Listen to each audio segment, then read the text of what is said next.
Ako po pala si Mark Anthony Cas, from Antipolo City. Sino shoutout mo, sir? Shoutout ko po yung misis ko, dyan sa Antipolo. Love you. Yun, ha? Sa mga gustong mag-add ng restriction, dito po, dito ay sermon, passes po tayo. Maraming salamat po. Salamat, sir. Sige po, God bless po. Yan po, si Sir Mark Anthony. Yan po is mag-additional ng code 3. Yun nga po, yung requirements sa LTO is yung PDC certificate para makapag-additional code.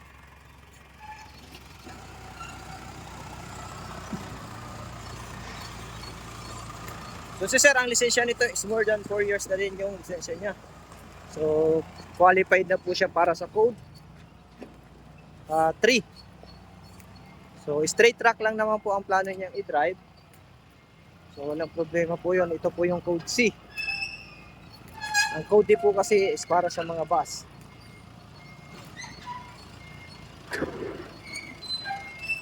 Shoutout pala dyan sa aking mga estudyante.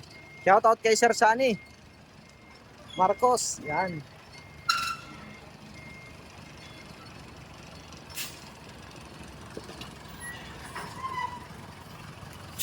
Okay, go! At yung mga gustong mag-code 8 po, ito po yung minamaneho namin sa code 8. 1, 2, 3 dapat lisensya nyo dyan.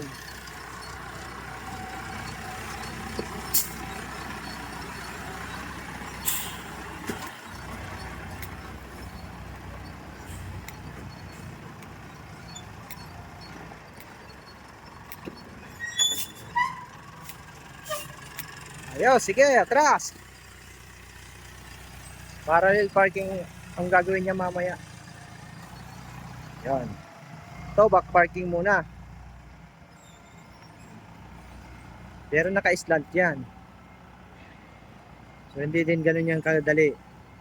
Dapat magaling ka sa side mirror.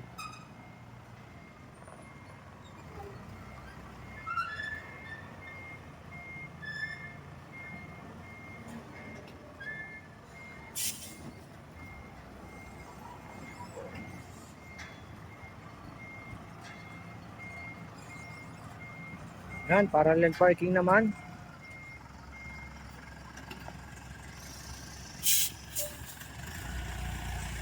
Kaliwa na, sagad.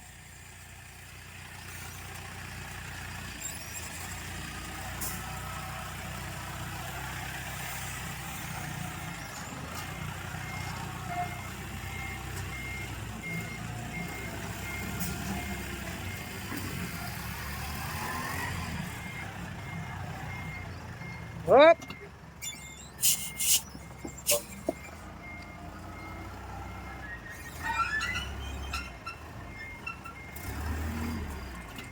Hop, break. Yan, ayos. Yan, sir.